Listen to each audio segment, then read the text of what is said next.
Yes, indeed, everyone. Welcome once again to another episode of Darker Than Blue here on WPFW 89.3 FM in the Washington, D.C. metro area. If you are in Maryland, D.C., or Virginia, you should be hearing my voice. I am Jackie Lukman. This is Darker Than Blue on WPFW, and I am so happy to be here this Friday, overcast, gloomy, wet, rainy, drizzly, humid, typical of DC. We should be used to this sticky, overcast kind of, what do I want to call it? Oppressive feeling sort of weather that we have. But you know what? It's needed.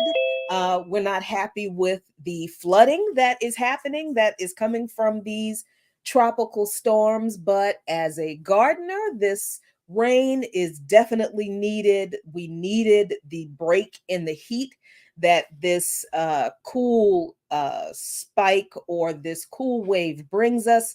Unfortunately, we're getting the edges of some tropical depressions where there's a lot of flooding going on in other places, and we're certainly concerned about the well-being and the health of our friends and neighbors who are victims of that flooding.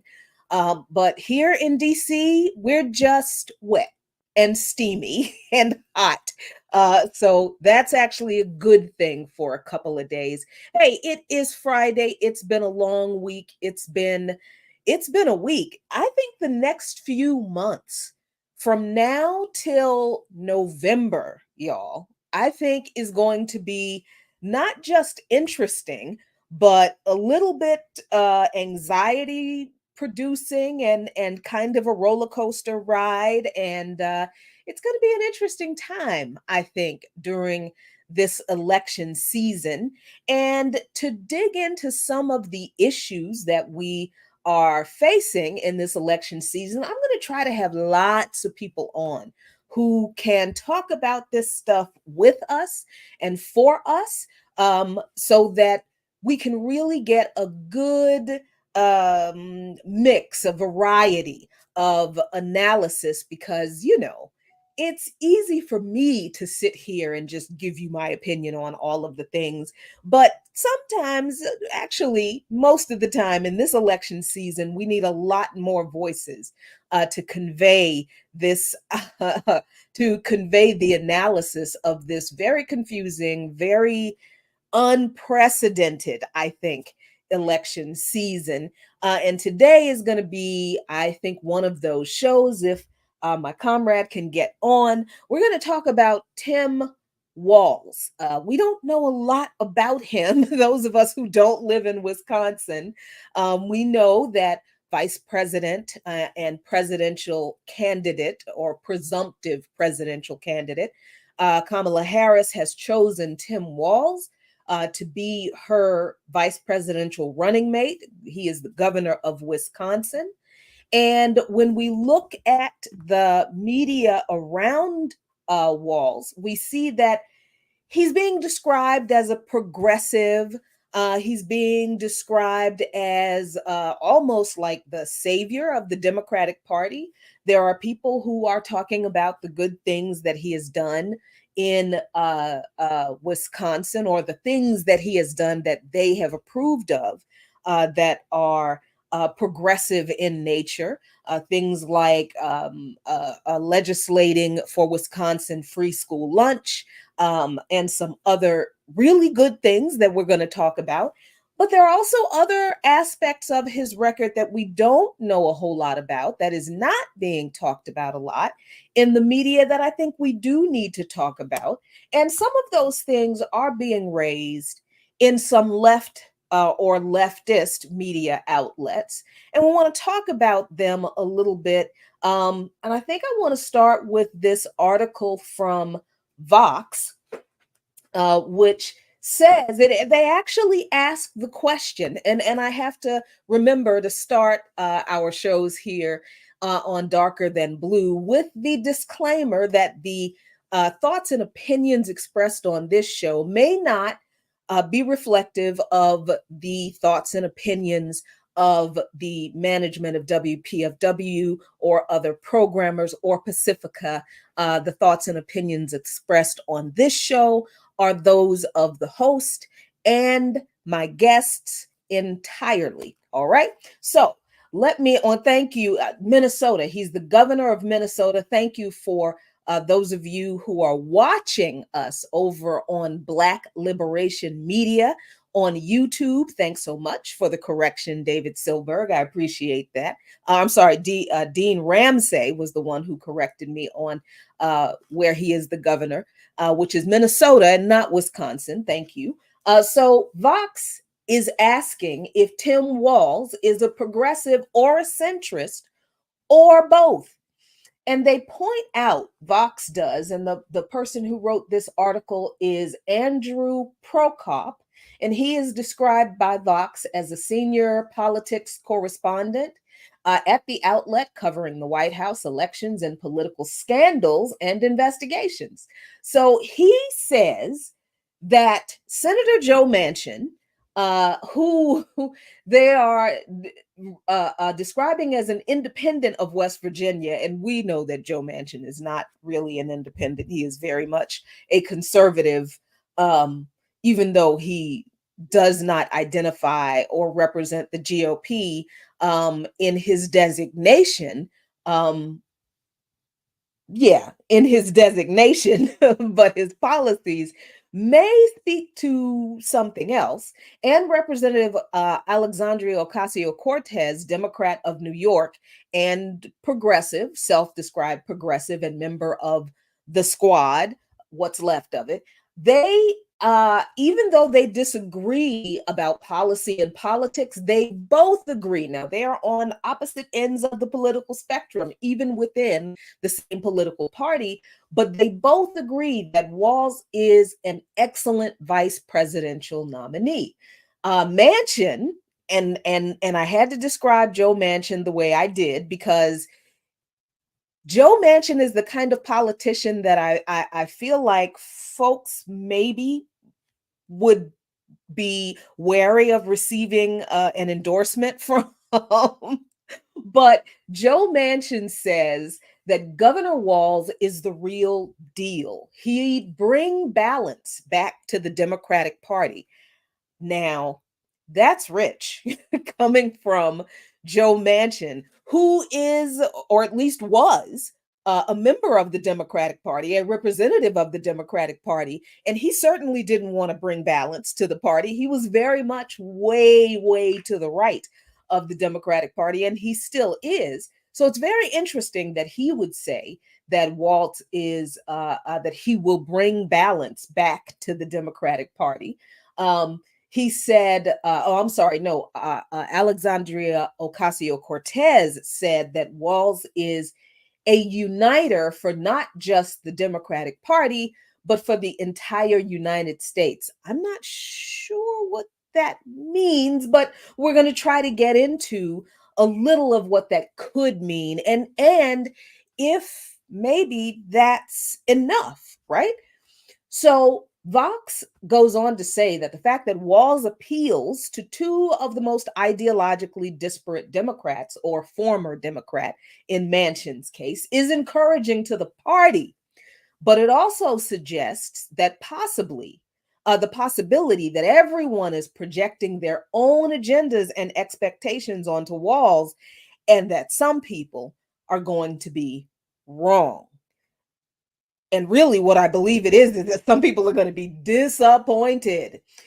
So Vox is asking, is he a true believing progressive with an everyman coding personal style? Or is he a pragmatic politician willing to rein in what the author says are the excesses of the left? That's a very weird way to describe whatever the left is in this country, which I absolutely admit. The left is weak. We are fractured. There really is no discernible left in this country that poses a real challenge to the status quo. But we organizers, we radical organizers, we socialists, we communists, we Pan-Africanists, we First Nations folks, we working class, poor, and oppressed people who are organizing against the oppressions of this system are working to rebuild the left. And particularly in this moment, this historical moment, we are working in particular to build a united front against fascism, and not a fascism that is arising as if fascism does not already exist in this country. We're working to build a united front against fascism that is already here and has been when George Jackson identified it in 1976 when he wrote Blood in My Eye. Do you understand? So yes, we are behind the eight ball. We on the left, we're behind the eight ball. We are playing catch up. We have a lot of work to do. We are fractured, we are weak, but we are not dormant. We are not hopeless. We are not without passion. And we are working our behinds off to actually rebuild this left to respond to what people want to build when this empire passes on. Because all empires pass on. This is not a controversial political statement. All empires sunset. They all go away. They all weaken. They all collapse to a certain degree under the weight of their own excesses. And every empire has excesses when they are in power for far too long and the reach of their power extends far too wide. And certainly that can be said of the American empire. And this is what we understand, those of us radical organizers who are working to build this united front to fight and destroy fascism that has extended the power and influence and oppression of the American empire beyond acceptability. And this is again, this is not a political statement. This is an issue of human rights. Because as we understand, if we pay any attention to history, when we are talking about empires, empires do not expand and extend their power through peaceful means. They don't extend their influence and control over other countries and markets and people through peaceful and gentlemanly negotiations between leaders. That might be a part of it at first. But when the country that is the target of the expansion of influence and power says to the empire, oh, no, we really don't want you telling us how to run our country.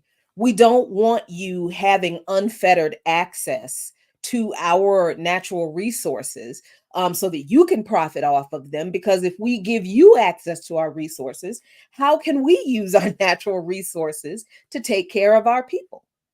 As soon as the leaders and the people of a country that the empire wants to control responds to the empire in that way, saying, hey, I appreciate you all and thank you so much for your interest, but no thank you, we do not want your type of partnership, then the empire becomes angry. And instead of backing away from those negotiations that failed because the other country did not want to be involved in this type of a relationship, in an oppressive, unfair, unequal, master servant empire colony relationship with the imperialist rather power, then the empire gets angry. And instead of just walking away and saying, okay, well, maybe you'll change your mind later, or what can we do to change your mind? What the empire usually does is to respond to the lack of interest in the relationship by saying, oh, well, we're just going to take what we want then. And this is why empire, while people inside the empire, and this is every empire that has ever existed, people inside the empire have a pretty good deal because they are benefiting off of the profits of the control of other people, other countries, and other countries and people's resources. Yeah, all of that profit and money and yeah, it makes our lives more comfortable than the lives of the people in the country that this empire has decided to now take over, since they did not want to enter into an unequal relationship with them. So yes, we inside the beating heart of the empire do not see the other end of that relationship. We see the benefits. And we don't even realize, because we don't see the entire relationship, we don't quite realize that we're not actually getting a whole lot of benefits.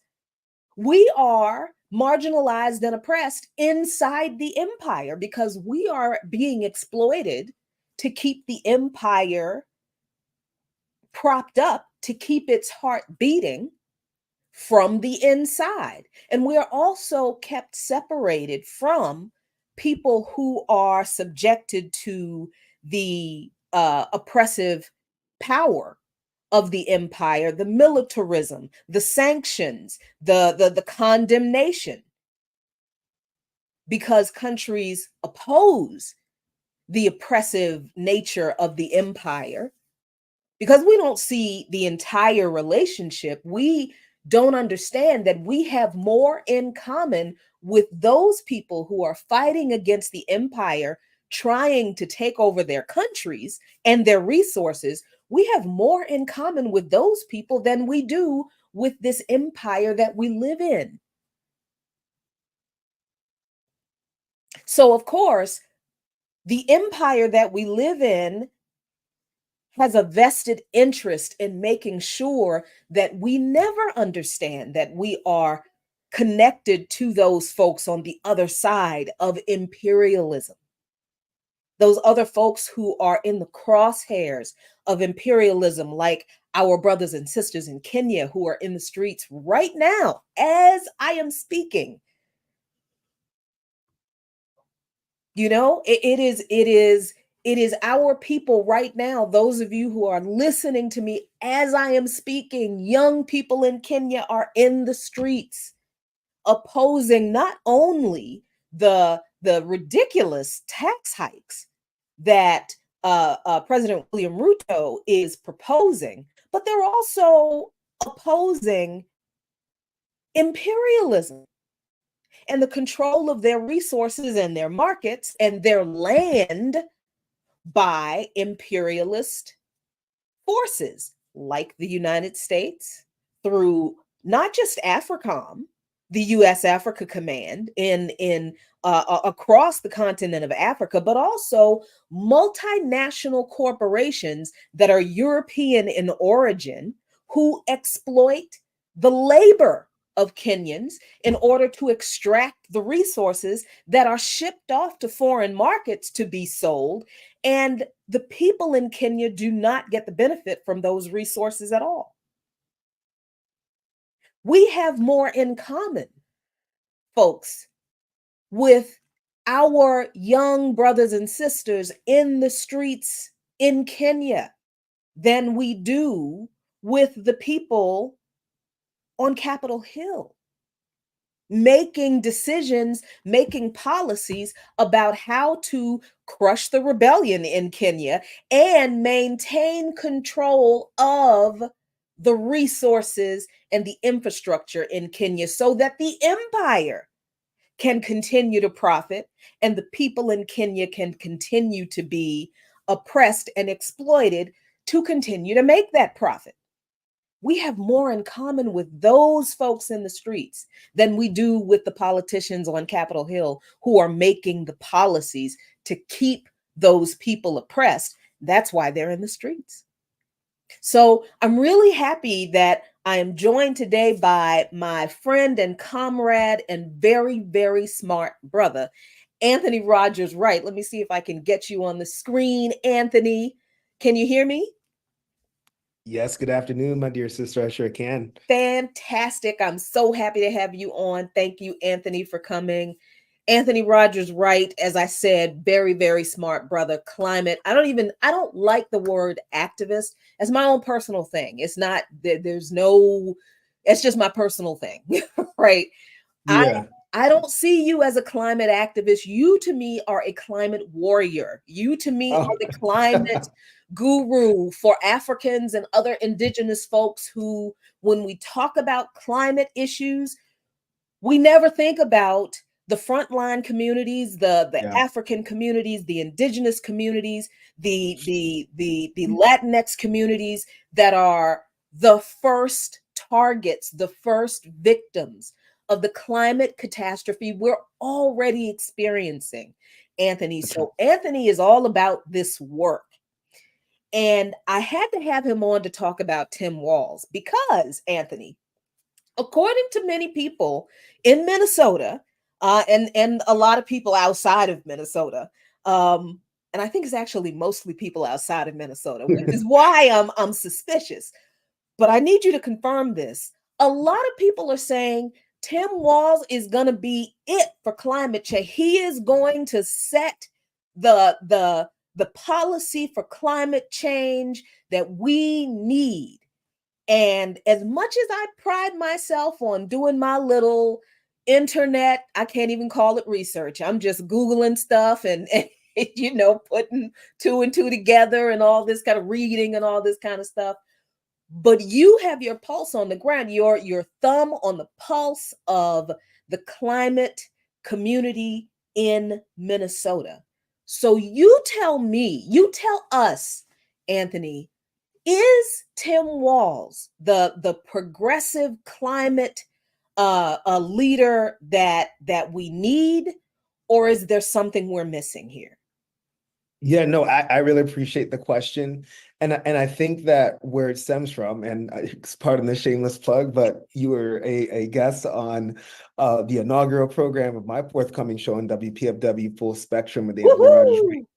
And I think that the first one of the things that we discussed with Comrade Ajamu is just this word progressive to begin with, right? We really don't know what that term means anymore because a lot of people would apply that to even President Biden's climate policies, Mhm. right? And I think that what's happened is, and I think you nailed it about in your assessment of the so-called left, at least in the context of the United States, it's in disarray right now. So you even have people you named Ocasio-Cortez and two former members of the squad, or soon to be former members of the squad, at least for now, and Bowman and Bush.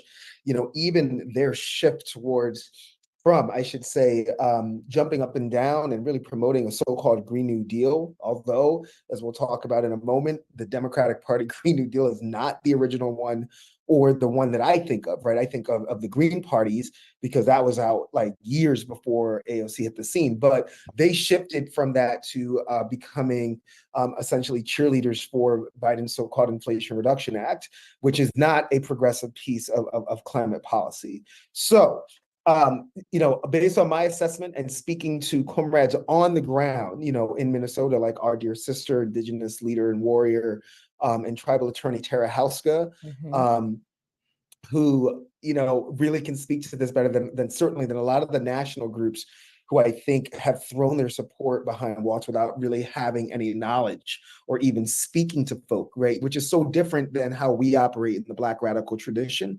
Mhm. I might have done my own research, but I would not have said anything publicly about Tim Waltz until speaking to someone like Tara and speaking to other people who are doing environmental justice work in the state of Minnesota, and even people who are doing work associated with climate change, so housing, people who are doing abolition work. This is all connected to the larger climate crisis. So a lot of these groups have made endorsements, I think, without being fully informed, and therefore that's really really not just inappropriate, but it's dangerous, right? And it's not doing a service to your members who, send you monthly donations, who may rely on you to provide a full assessment. So let's just start with like going back to his record in the Congress. What we do know is that Tim Waltz was a moderate Democrat, a middle of the road a Democrat who, knew how to get along very well with Speaker Pelosi, which sometimes is a requisite, I guess, if you want to keep your jobs, as we've seen with the ousting of Bush and Bowman. And he did vote for the Keystone XL pipeline, which even Obama, eventually rescinded, right? The Keystone XL pipeline is something that would have, a pipeline that would have gone through his state, would have gone through sovereign tribal territory in his state. And the fact that he voted for that gives you a basis for, where he is on climate. Well, not to be outdone by his vote on Keystone XL pipeline, as the governor of Minnesota, he did approve or at least allowed for the framework that allowed for the construction and now operation of the infamous Line 3 pipeline, which is right now disrupting the way of life and cultural sovereignty and territorial sovereignty of indigenous people in Minnesota.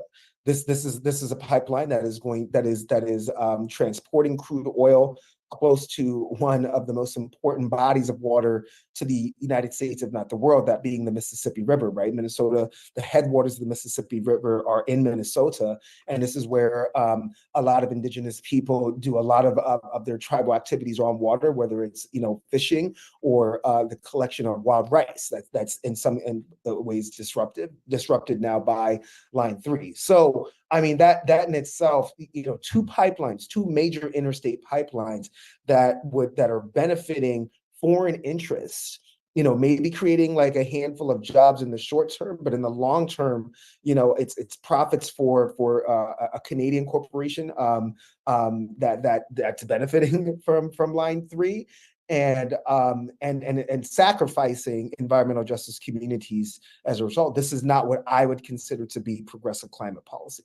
Okay, so then you have a lot of these, I call them the bourgeois environmental organizations, who are lauding a bill that he signed that would make Minnesota, quote unquote, carbon free by the year 2040. This sounds really, really good until you read the bill. And I'll send you, Sister Jackie, an article that was written by a local newspaper. And I mean, I think it's important to just name the headline of the article, the Minnesota Star Tribune in Minnesota. Mm-hmm. And the title of the piece is "Minnesota Wants to Be Carbon Free by 2040, but it still hasn't been decided what that means." And this is very, very important. That is very bad. Right, because it's just like what a lot of, unfortunately, the bourgeois environmental groups have done with the phrase clean energy or carbon free is the same thing that we're seeing being done to the phrase progressive.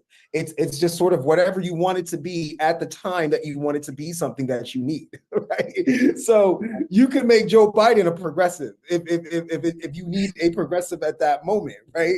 And apparently with Tim Waltz, or you can be carbon free. Now, carbon free in the Waltz legislation includes the burning of woody biomass. Now, I'm sorry, if you burn trees at an accelerated rate, you are producing carbon dioxide. It's why, it's some of the most dirty stuff that you can burn, which is why they, in part, they evacuate people from the areas of forest fires, not just to prevent them from getting burned, but also because the air quality that they're breathing in, fine particulate matter that can do a lot of damage to your respiratory system. And if you have existing conditions, like many of our Black, Brown, Indigenous folk do, whether it's bronchitis or asthma, and whatnot, this is even worse. For instance, right, we know that Black, Brown, Indigenous communities who tend to live closer to these facilities that burn coal or wood mass, we had a 10% higher or 10 times higher COVID morbidity rate just because of where we lived and what we were breathing. So woody biomass is definitely not carbon free. So that's one. Wow. But it also includes two very controversial technologies which have been pushed by the Biden administration via the so-called Inflation Reduction Act: carbon capture and sequestration and hydrogen combustion.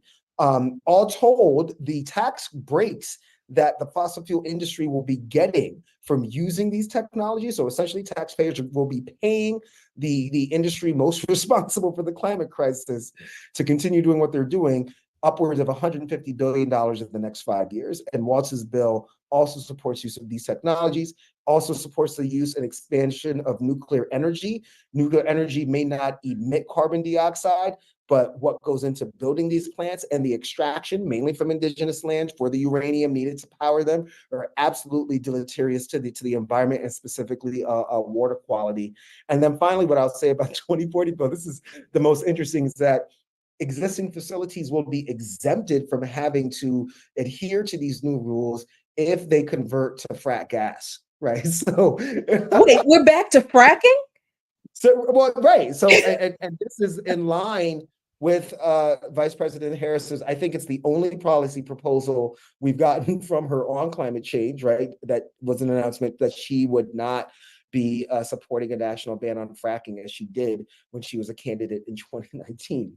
So, all to say, and then to last thing I'll say, to facilitate this bill, he signed what's known as a permitting reform bill. We know it in environmental justice circles. Permitting reform is just a fancy word, a bourgeois way of saying deregulation.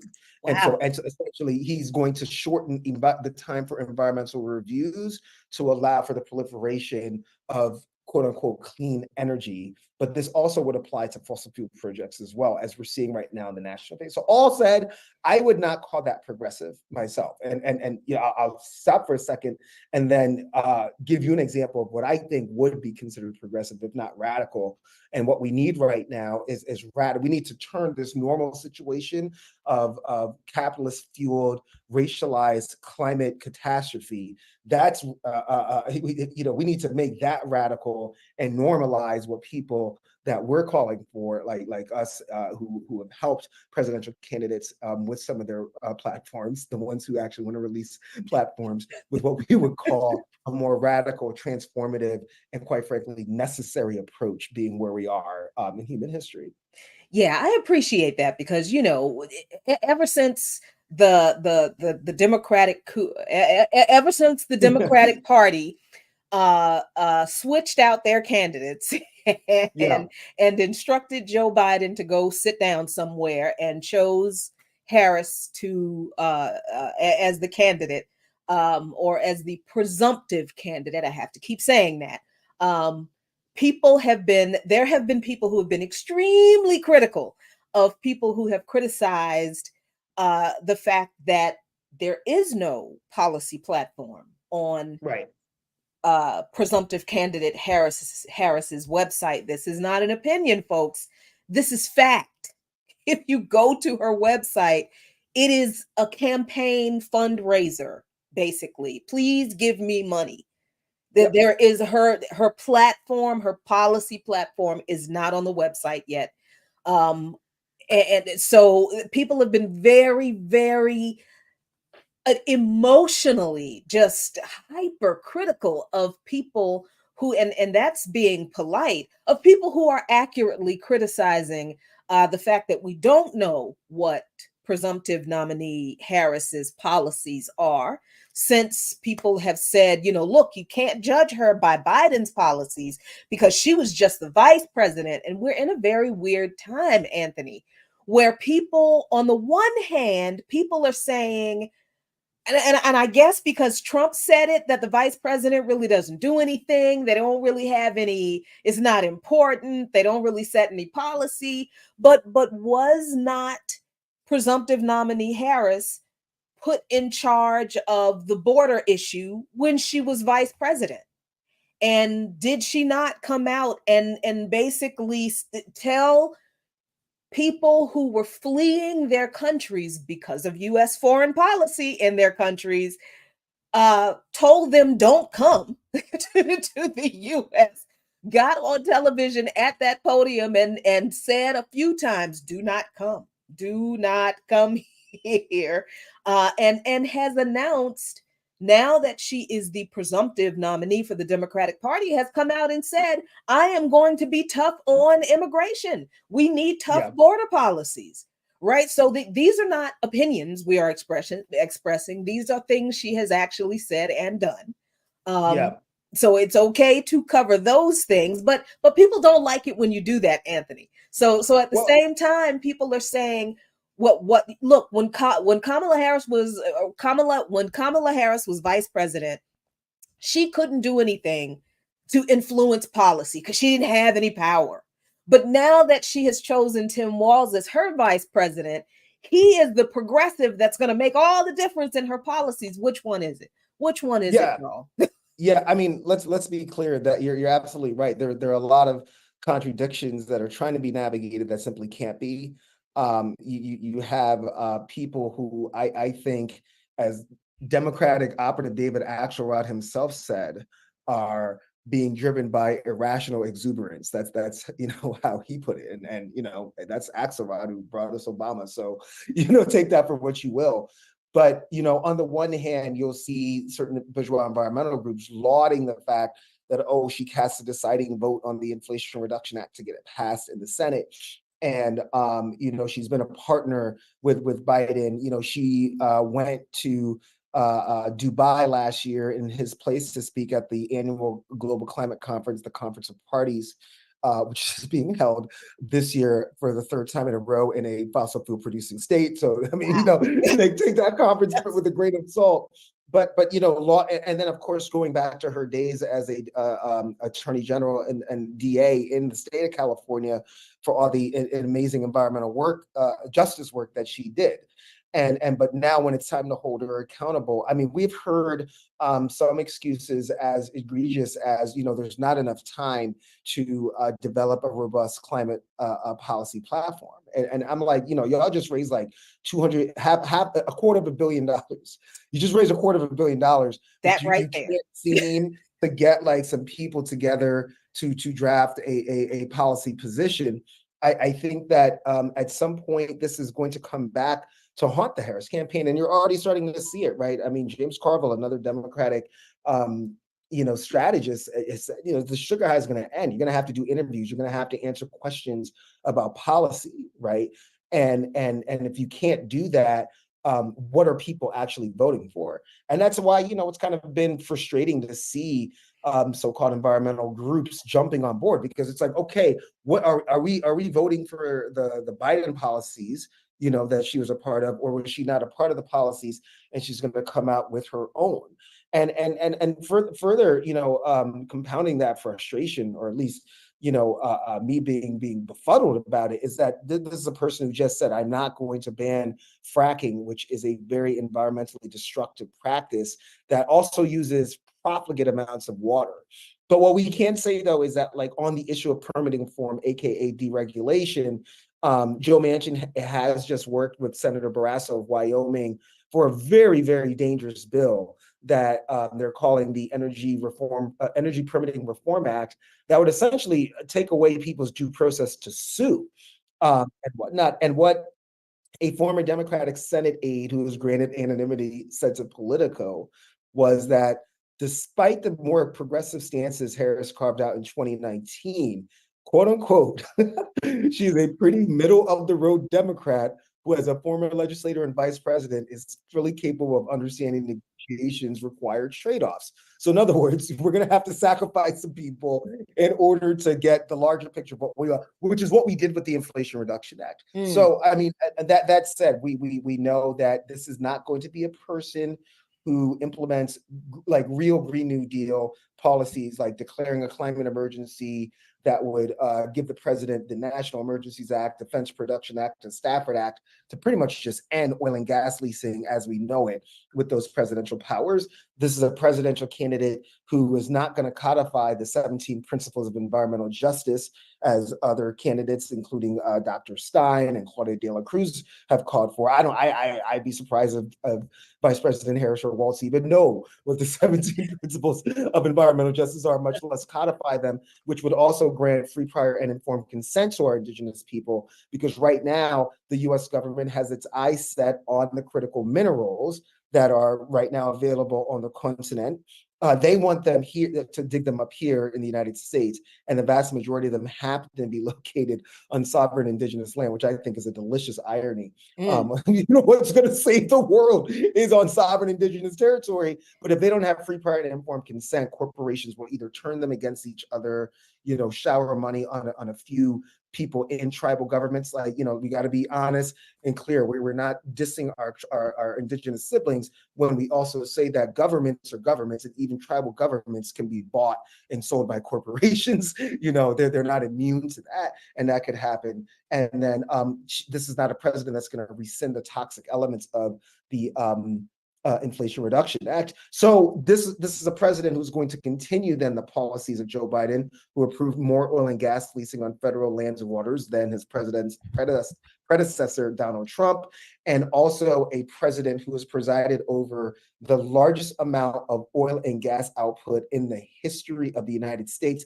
This August, it broke the record of its previous record, which was last August. So the United States of America has become a petrostate under the Biden administration, and appears that Harris would continue that. So again, you have to ask yourself why environmental groups are jumping on board. Are they more aligned with, and are they more dedicated to the issue that they are fighting for, which is climate change, or are they more aligned with and have their allegiance with the Democratic Party?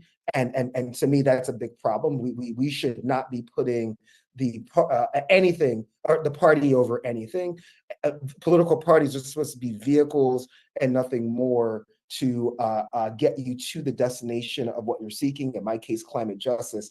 The Democratic Party has not proven to be that vehicle, and therefore I don't think that they should get unfettered support. And it's not even strategic, because you endorsed. There's no policy platform. So how are you going to push for policies now, because you already endorsed as well? So it's not even a good strategy politically. In addition to, we can just go ahead and call it politically and electorally feckless. And what you just said about this country being now the largest producer of oil, becoming a petrostate under the Biden administration, took me in a whole nother direction, Anthony. And because we have to go there, because that, I think, connects a whole bunch of other stuff that I know we're only going to have time to touch on, but that's okay. Yeah. You're going to come back. And just quickly, sister, this is including the neoliberal policies of Joe Biden's former boss, Barack Obama, where oil and gas production increased 36% in the 8 years that he was president. So this is the thing, Anthony. Okay, and real quick, just to remind you folks who are just tuning in, if you're a little bit late tuning in, that's okay, but don't do it again. Don't be late next Friday. This is Darker Than Blue here on WPFW 89.3. I'm your host, Jackie Lukman. I am joined by climate justice advocate Anthony Rogers-Wright, comrade, friend, brother. We were talking about Tim Waltz and his progressive bona fides. But Anthony, you just mentioned that the U.S. is now a petrostate under Joe Biden. And we're talking about just 4 years ago, right? That this didn't begin happening, but it was solidified, right? It began under Obama. This increased production of U.S. oil, because we remember the narratives, right? We need to not be reliant on foreign oil. America needs to become oil independent. And that had been the Republican line, right? Because that went along with the chants of drill, baby, drill. Remember drill, right. Baby, drill in the Republican National Convention, when what was it? John McCain picked Sarah Palin. I will never forget that convention, and those people standing in there going, drill, baby, drill. This woman was talking about putting more oil rigs off the coast of Alaska. And these people were like, drill, baby, drill. Oh my God, y'all want to. And even California, Right. I mean, even Schwarzenegger kind of told her to step off with that idea. But I mean, I think all of this, what you're saying is really, really important because it's oil and frack gas, right? Right. Because now what I'll say about Joe Manchin, right, the soon to be former senator of West Virginia, is that he has been an adversary of mine since I've gotten into this work. But what I will tell you about Joe Manchin is that he is an honest adversary. Okay. And in that sense, I mean, there's a strange side of me. People, listeners, don't take this the wrong way. I'm not a supporter of Manchin, but I appreciate an honest adversary because it's like I believe in what I'm telling you so much, even though I it's so harmful to you that I'm gonna name it. And Manchin is like the only lawmaker, one of the few lawmakers, at least Democrat now independent, that you'll find is like, look, we got to increase our output of frack gas to send to our allies in Ukraine for proving that it is a feckless fossil fueled war. What There it happened is. pipeline, everybody, we all know what happened to it and who's responsible for it.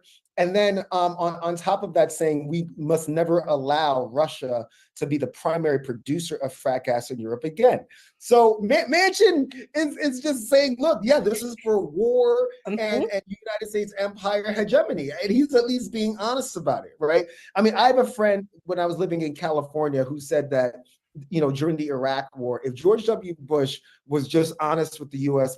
population, people would have probably gone with him. He was like, look, we got to invade Iraq. If you want to continue your way of life and these suburban homes and your Las Vegas weekends, we got to find a source of energy for this. It's Iraq. We're going to take it. People to be like, well, yeah, I guess I like my microwave and my house that I can afford 40 miles from Los Angeles, to keep living like this. So I like my $2 a gallon gas. That's right. Yeah, I don't care how many people have to die for it. What's really important is I mean, and I would say that it's what has me shaking my head the most at Democratic Party acolytes, talking heads, and some of their allies, or sycophants or whatever in the larger climate community is attempting to beguile the public with Project 2025.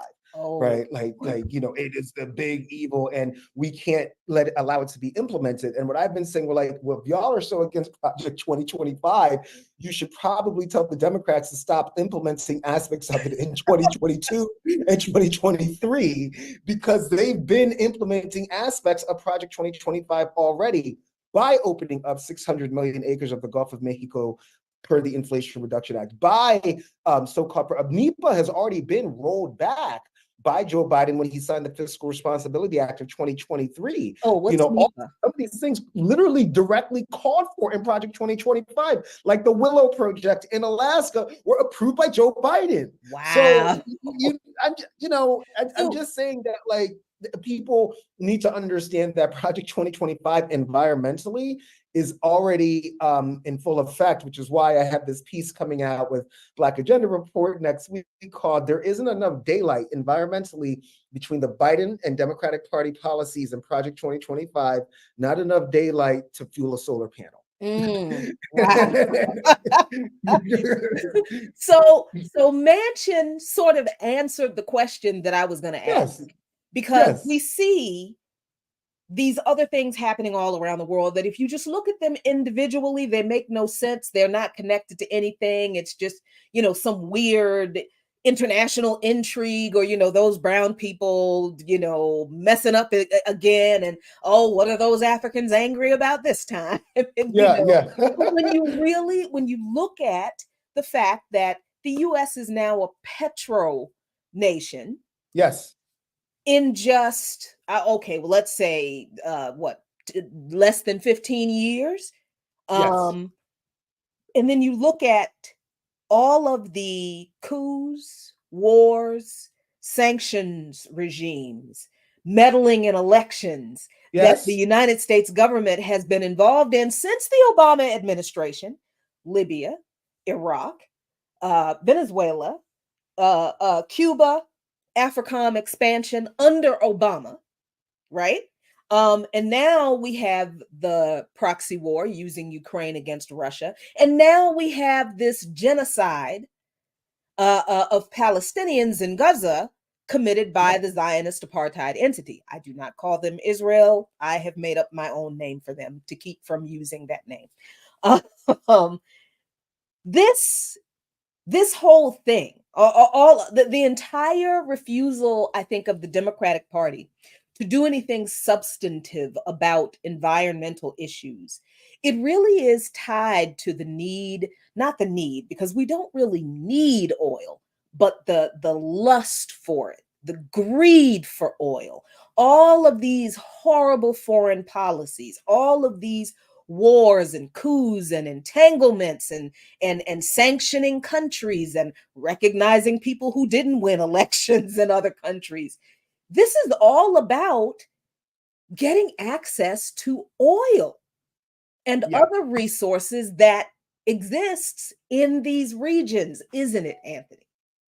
No, absolutely. I mean, it's ironic. There's an amazing book, and our amazing producer, who's watching your show with us, reminded me to give a plug for the new show. Yes. I got you, Katya. Full Spectrum with Anthony Rogers-Wright. And it starts on Tuesday of next week. We include a segment called the Burn Notice. And the Burn Notice is, an unapologetically Black lens on the climate crisis. And one of my dear friends, and one of the people who I hope to bring on to interviews, a great author named Holly Jean Buck. She's a professor at the University of Buffalo. She's brilliant.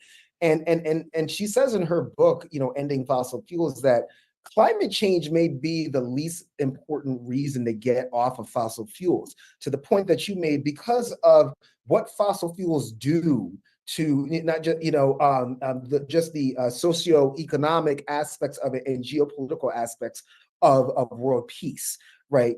You talked about a U.S. intervention. Who is one of the biggest oil producers in the Western Hemisphere of the United States, the Bolivarian Independent Republic of Venezuela.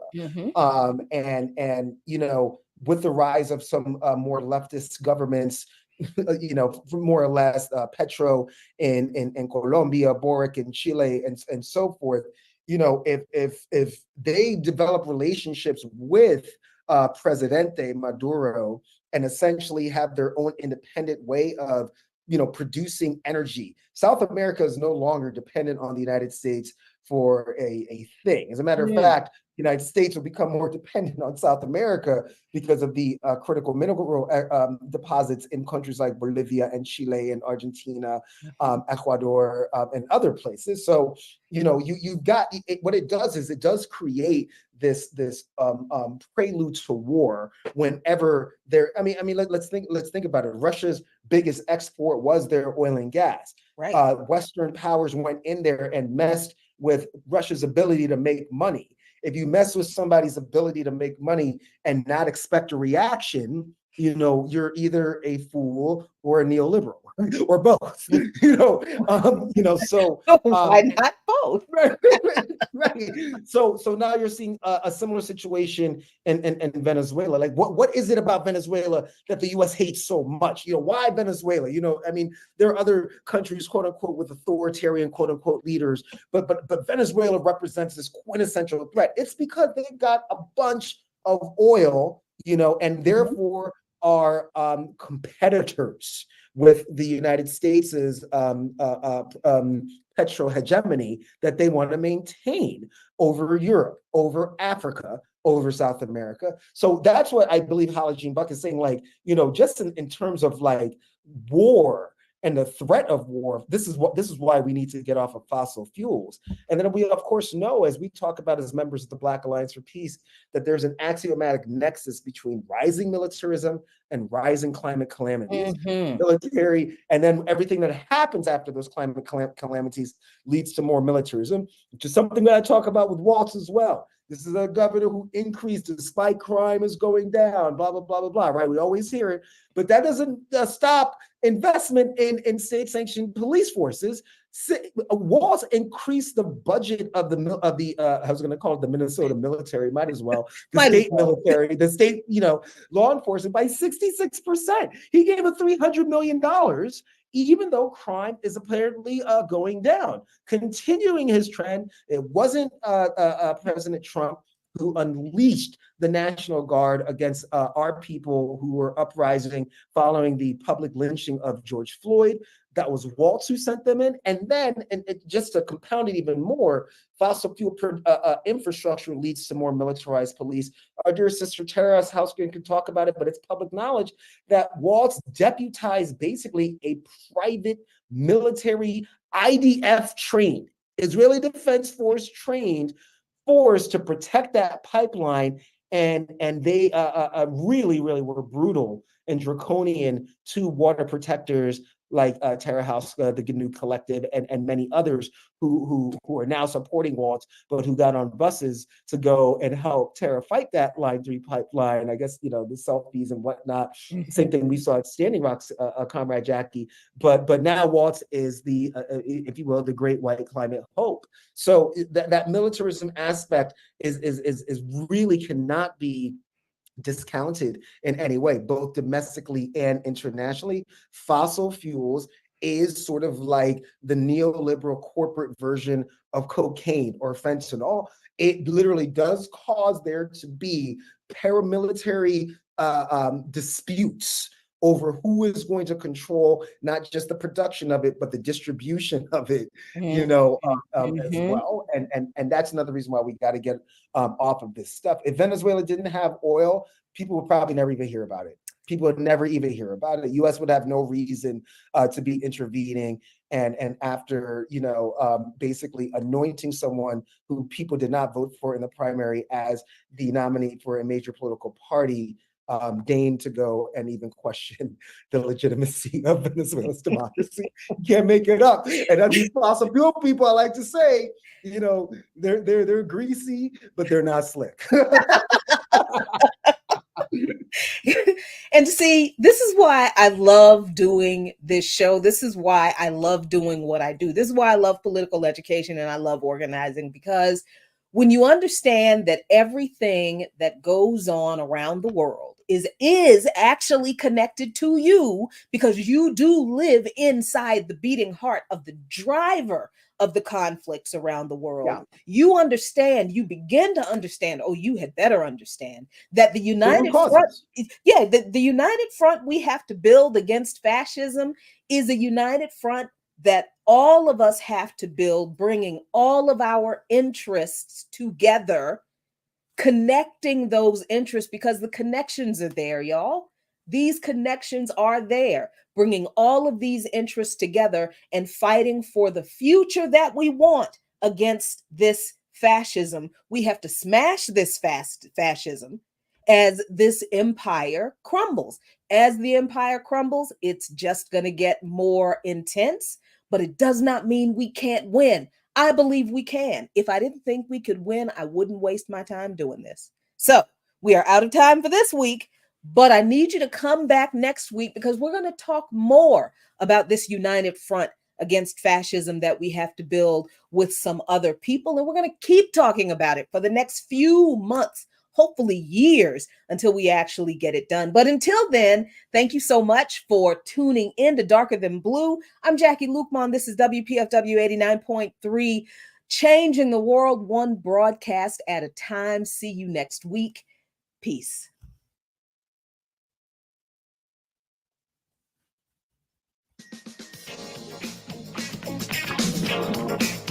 All right, sis, I'm out.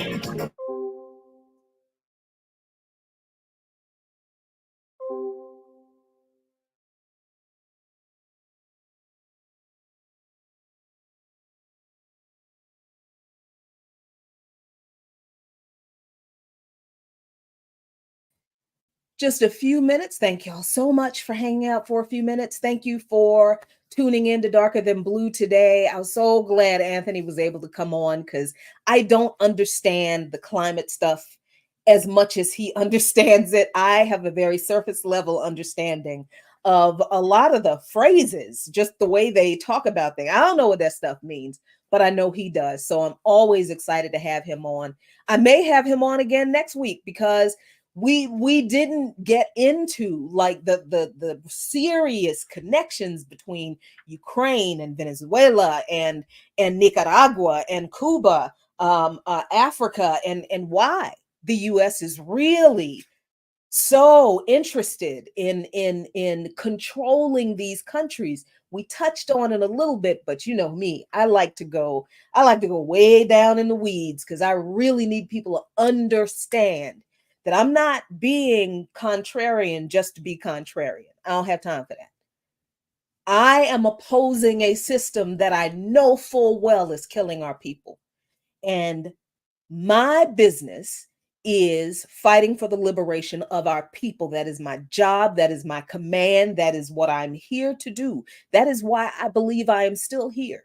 So I cannot have surface level discussions. I cannot let people who want to misunderstand or conflate what I do and say and make it mean something other than what I'm saying. And I mean, I got accused of being a closet Trump supporter again. And I'm like, cool, if that's what you hear when I talk about how this entire system is oppressive and hateful and destructive and deadly to us all, if what you hear is I support Trump, all right, cool. I can't, because I can't fix your hearing. I cannot fix your hearing if I can't fix what's going on in the messed up wiring in your brain. If I do all of this explaining and give you all of this information and bring people in to give you more in-depth information, and all you hear is, oh, why are you going to do this? You're going to support Trump? Cool. If that's the way your brain works, I can't help you. I cannot help you. This is not for you. That's all right. But for all of you who understand that the key to us surviving this historical moment and the key to us winning and building the society that we need for our people to truly thrive, we need to understand every aspect of this system as much as we possibly can, so that we don't replicate the same oppressive, neoliberal, imperialist, capitalist, patriarchal, sexist, misogynistic, homophobic, transphobic, racist, ableist. We cannot make the same mistakes. We cannot replicate any of the garbage we live under right now. We cannot. And the only way we can make sure that we don't replicate everything that's wrong, we need to understand everything that's wrong. That's why I do what I do. So, no double feature today because we've got an emergency meeting in a bit. Got to be involved in that. Got to do some reading. Got a big old meeting tomorrow. More reading I have to do tonight. So thank you all for hanging out with me today. See you next Friday on Darker Than Blue. And I might have a double feature next Friday. I'm planning on it. There is another announcement. It was supposed to have been made today, but some things changed. Some things changed. I cannot tell you what the announcement is because somebody else has to make it. I'm just involved in it. But I will tell you that when the announcement is scheduled for next week, it will be scheduled to be broadcast on this platform. So when the announcement is made, you will hear about it at the same time as everybody else. And yeah, that is really all I can say at this moment. Other than I just need y'all to remember that I'm an organizer. And anytime anybody is going to give me an opportunity to organize on a bigger scale than what I am doing right now, if that's going to help our people, if that's going to help us get closer to building this united front against fascism, oh, I'm going to jump at it. I'm going to jump at it. And whatever fallout happens, yeah, you know, I let the chips fall where they may, but I got to organize our people. So just keep that in mind. See y'all next week. Be good to yourselves. Be good to each other. A luta continua. This struggle continues. But I promise you all, if we keep fighting, I promise the struggle will be won. We will be victorious. Victoria acerta. Victory is certain. Peace, y'all.